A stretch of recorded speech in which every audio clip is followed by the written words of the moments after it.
What's up guys, this is Merc Music, and today I have kind of a different video for you guys. Today's video is going to be about Black Ops Cold War and Battlefield 6 and Halo Infinite. There is no way you're clicking on this video and you're not already familiar with Call of Duty, Battlefield, and the Halo franchises. In the past, it's kind of felt like these games have been in fierce competition with each other, or at least the communities have been. There used to be a pretty consistent back and forth between Call of Duty and Battlefield, you know, especially around the time of Modern Warfare 3 versus Battlefield 3, and then at one point in time, it was Battlefield 4 versus Call of Duty Ghosts. And when it came to these debates about Call of Duty versus Battlefields, Call of Duty was always selling more copies up until around the time of Battlefield 1 and Infinite Warfare. It was pretty much a matter of thousands of copies in between the two games, and Battlefield was close to being on top that year. But then Battlefield 5 happened and it kind of undid all of that progress. Meanwhile, with Call of Duty, Modern Warfare 2019 has been a massive success along with Call of Duty Mobile. And as far as it goes for where Halo factors in with all of this, you know, Halo was the original king. And to be fair, Halo doesn't necessarily directly compete with Call of Duty and Battlefield because it is kind of its own game. Especially with Modern Warfare 2019 going after Battlefield by having a 64-player ground war mode, you know,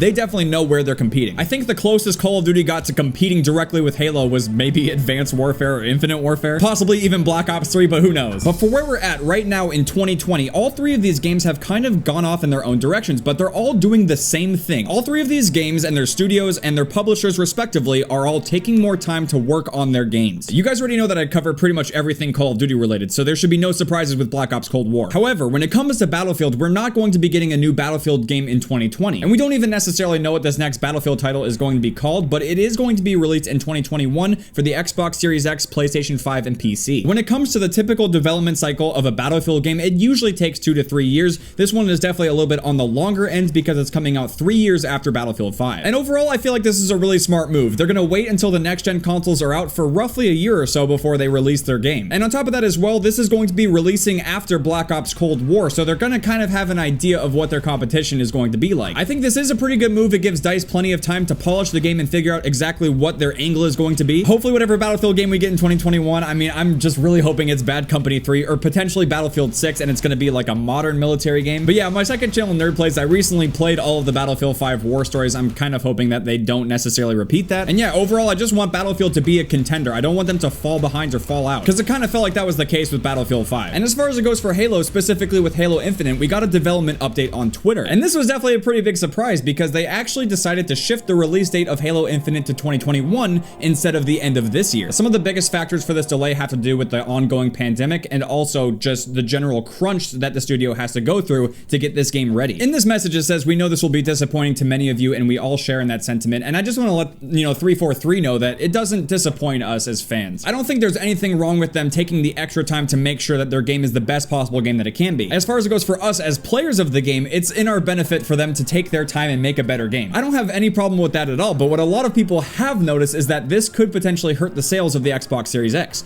Halo Infinite was going the free-to-play route, and it was going to be the big launch title for the Xbox Series X, but now that's going to have to wait until 2021. Now, obviously, there's going to be other games that launch, and Microsoft knows that, but Halo is, you know, Halo's the big boy. And from what I personally saw, Halo Infinite is going to be free on the Xbox Series X, but I'm not too sure about the Xbox One or the PC. I've got to Google that.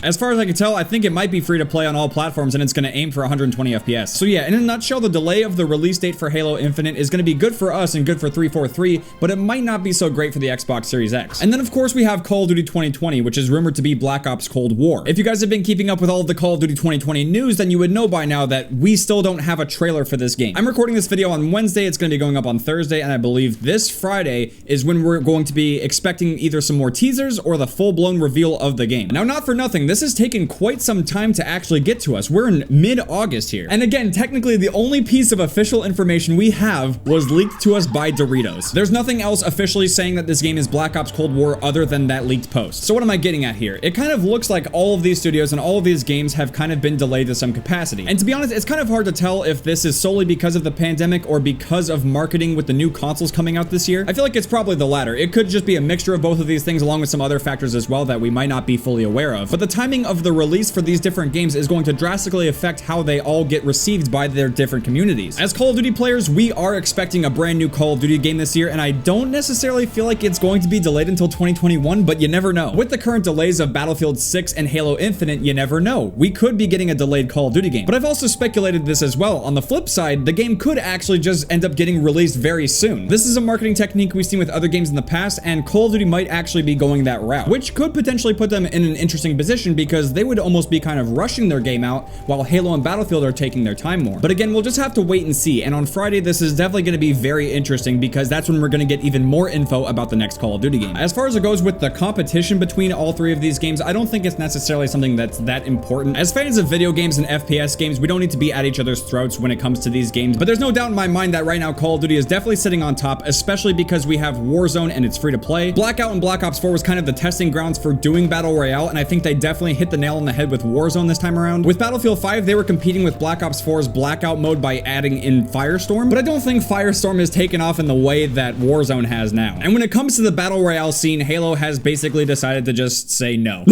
There's not gonna be like Master Chief Zone or something like that. Master Chief Night. The only BR that matters is the battle rifle. I think it's probably for the best. I mean, I know people get fatigued with so many different Battle Royale games coming out. It's like, which one do you play? Which one are you even gonna have enough time to care about? So yeah, overall, I think it's kind of a good move that Halo decided to just say no to it and just do their own thing. I think the mere fact that Halo Infinite is gonna be a free-to-play game is going to allow a lot more players to access the game, which is definitely going to boost its popularity. And honestly, that is a very big step, and I feel like it's in the right direction, and I'd be curious to see if Battlefield or Call of Duty might go free to play at some point in the future. As far as it goes for Call of Duty, COD Mobile is free to play on mobile, and Warzone is free to play on all of the platforms that it's available on. So you never know, maybe we'll be getting a free to play Call of Duty game at some point. I'm not sure if this is something that EA or DICE are going to consider with Battlefield, but it could be in their best interest as far as it goes for making the game more accessible to more people. But overall, as a fan of all three of these games, I'm very excited to see the different directions that they take, whether that means that they steer further away from each other or if they end up butting heads even more. Because at the end of the day, there's nothing wrong with healthy competition, and it's going to drive these games to be the best that they possibly can be for us. But with that being said, thank you guys very much for watching. I hope you guys enjoyed this little commentary talking about Black Ops Cold War, Battlefield 6, and Halo Infinite. Leave a comment letting me know what you think about all three of these games and the different directions that they're taking. And with that being said, I really do hope you guys enjoyed this video. If you guys did, make sure to drop a like, and I'll see you guys later.